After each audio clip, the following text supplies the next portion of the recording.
Just a quick video this morning. It's actually afternoon now, isn't it? I have finally, with a lot of help, blood, sweat and tears and motivation and encouragement and the sweetness and generosity of spirit of my muses in the Women's Metalsmith Collective, because we've been on quite a journey. This is my fourth attempt, people.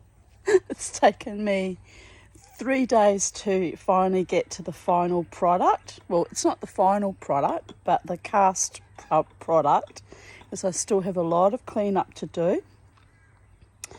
But how can I show it to you? It's still hot. Ooh, still very hot. Don't want to drop it on me.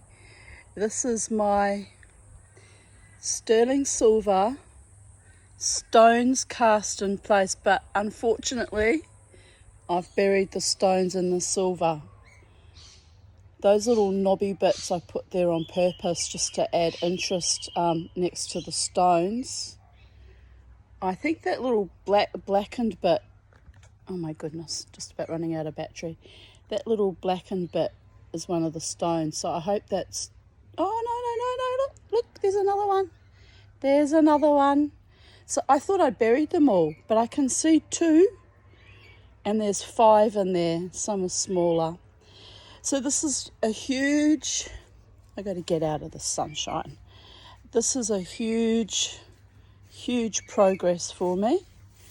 I've been trying to make this ring for days, all week, and after the 4th attempt and a lot of support, I had to make the ring much larger than I actually wanted it. I wanted it to be the original size of my ring model. However, I'm just walking around trying to get in the shade, people.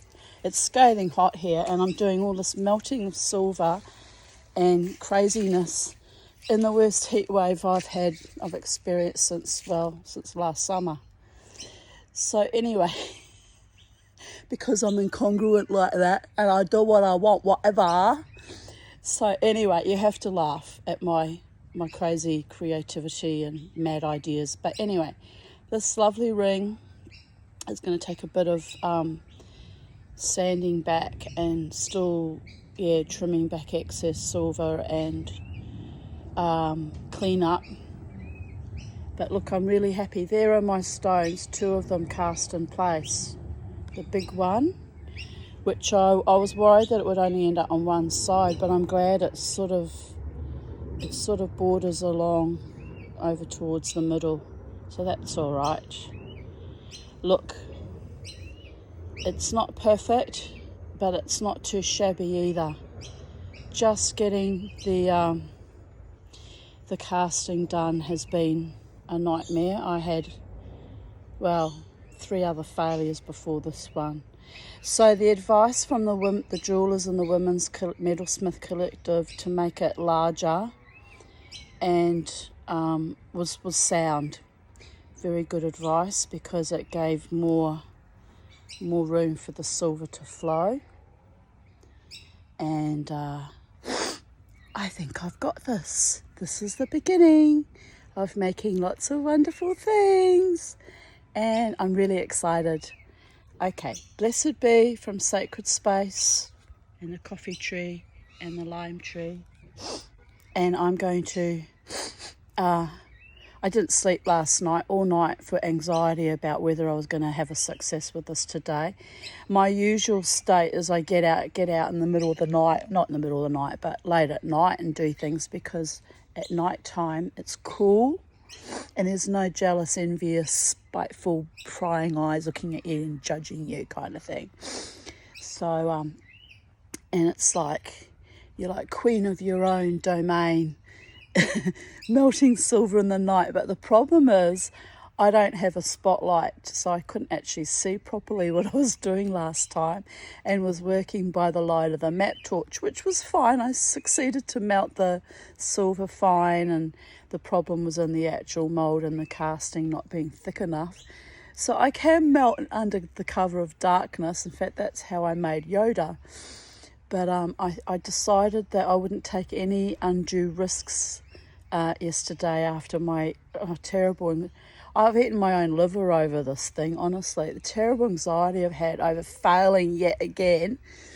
So I decided to wait till daylight to melt the silver, and because I didn't sleep until 5:19 a.m, like I literally got up to pee and saw the sun coming up and thought, oh, here we go again, it's going to be another crazy day.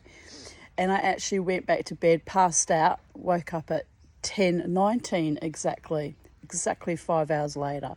So that's weird, but that tells me that my nervous system is activated and running as fast as it can, and was ready to do this. So I've had a good rest. That 5 hours of sleep I did get was deep, good sleep. And here we are, back in the game, making jewellery. So blessings from Titania's realm. Gratitude to the fairies that make me do this. They're hard taskmasters. Gratitude to the gods. And of course, the Holy One who manifests his, her, or their self in the multitudes of life forms across the multiverses, without whom I wouldn't be here making jewellery.